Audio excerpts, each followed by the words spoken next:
कामचोर देवरानी। एक बार की बात है, सुषमा अपने पूरे परिवार के साथ खुशी खुशी मोहन नगर में रहती थी। उसकी 2 बहुएं थी, पल्लवी और शिवानी। एक दिन दोनों बहुएं रसोई में काम कर रही होती है कि तभी उनकी सास सुषमा उन्हें बुलाती है।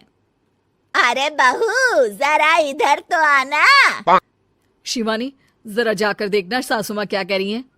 दीदी आप ही देख लो ना जाकर, आपको भी तो सुनाई दे रहा है। अरे मैं आटा गूंद रही हूँ ना, तुम चली जाओ। हाँ तो मैं भी तो सब्जी काट रही हूँ ना दीदी। अरे बहू जल्दी आओ। ओह, ये तो जाएगी नहीं, मैं ही जाकर देखती हूँ कि क्या करना है।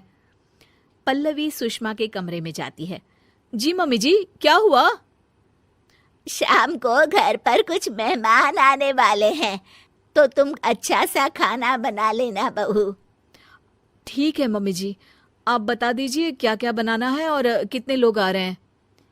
सुनील की मौसी जी और उनका पूरा परिवार आ रहा है। कुल मिलाकर 3 लोग और हमें मिलाकर हुए 9 लोग। तो अभी से ही तैयारी करना शुरू कर दो। और हाँ, घर की सफाई भी कर देना, हाँ अच्छे से। जी मम्मी जी, सब काम हो जाएगा, आप चिंता मत कीजिए। पल्लवी शिवानी को घर में मेहमान आने वाले हैं इसके बारे में बताती है। क्या 9 लोगों का खाना बनाना होगा, घर की सफाई करनी है? बाप रे, सासू माँ ने तो हमें घर की नौकरानी ही समझ कर रखा है। ऐसा नहीं बोलते शिवानी, हम इस घर की बहू हैं और घर के काम करना हमारा फर्ज है। दीदी तो है ही सासू माँ की चमची, जब देखो सासू माँ सासू माँ। मैं तो इतना सारा काम नहीं करने वाली। शिवानी कपड़े लेकर गमला साफ कर रही होती है और चक्कर आने का नाटक करने लगती है। मेरा सर चकरा रहा है। तभी वहां पल्लवी और सासू माँ जाते हैं।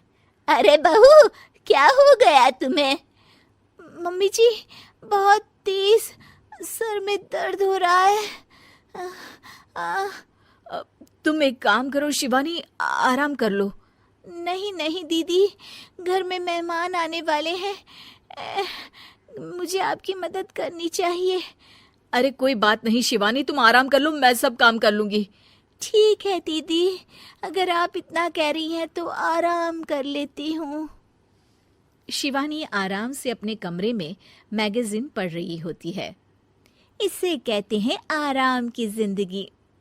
इतना सारा काम। चलो सारा काम खत्म हो गया, शिवानी को देख आती हूँ।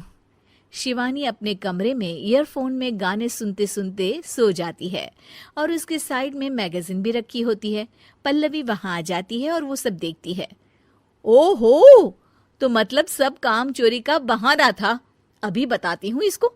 घर का सारा काम मुझे करना पड़ा और ये महारानी यहाँ मैगजीन पढ़ रही है, गाने सुन रही है। पल्लवी रसोई से एक प्लेट और चम्मच लेकर आती है और शिवानी को थाली बजाकर उठाने लगती है। शिवानी अचानक से उठती है। उठ गई महारानी, गाने भी सुन लिए, मैगजीन भी पढ़ ली। तुम तो बहुत बड़ी झूठी निकली शिवानी। तुमने सर दर्द का बहाना बनाया ताकि काम करने से बच सको। हाँ बनाया बहाना, तो क्या करती, इतने सारे काम करती।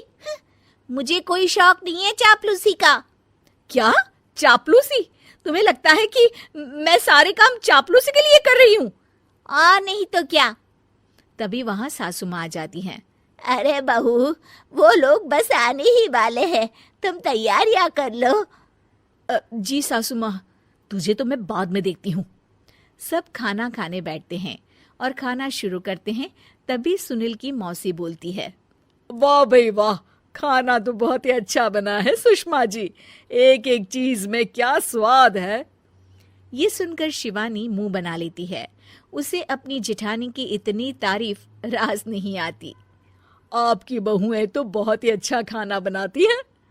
हाँ, बनाती तो दोनों ही अच्छा है, पर आज ना ये सारा खाना बड़ी बहू ने बनाया है। छोटी बहू की तबीयत ठीक नहीं थी, सो इसलिए। मानना पड़ेगा सुषमा जी, आपकी बड़ी बहू तो बहुत ही गुणवान है। पल्लवी की तारीफ सुनकर शिवानी को जलन होती है। पल्लवी ये सुनकर खुश हो जाती है और शिवानी की तरफ देखकर उसे चिढ़ाती है। कुछ देर बाद मेहमानों के जाने का वक्त हो जाता है। मौसी जी सबके लिए उपहार लाई होती है। वो सबको शगुन के पैसे देती हैं और अंत में पल्लवी के पास आती है। तुम्हारे लिए शगुन का लिफाफा तो है ही, पर बहू तुम्हें एक और उपहार भी मिलेगा इतना अच्छा खाना बनाने के लिए। मौसी अपने सोने के कंगन निकालकर पल्लवी को पहना देती है। ये लो, ये मेरे मनपसंद कंगन है, अब से ये तुम्हारे हुए। धन्यवाद मौसी जी। ये देखकर शिवानी तो पूरी तरह से जल जाती है और गुस्से से रसोई में चली जाती है। तभी वहां पल्लवी आ जाती है और उसे अपने कंगन दिखाने लगती है। देवरानी जी, अब आपका सर दर्द ठीक तो है ना? मुझे लगता है कि अब सर दर्द शुरू हो गया होगा आपका।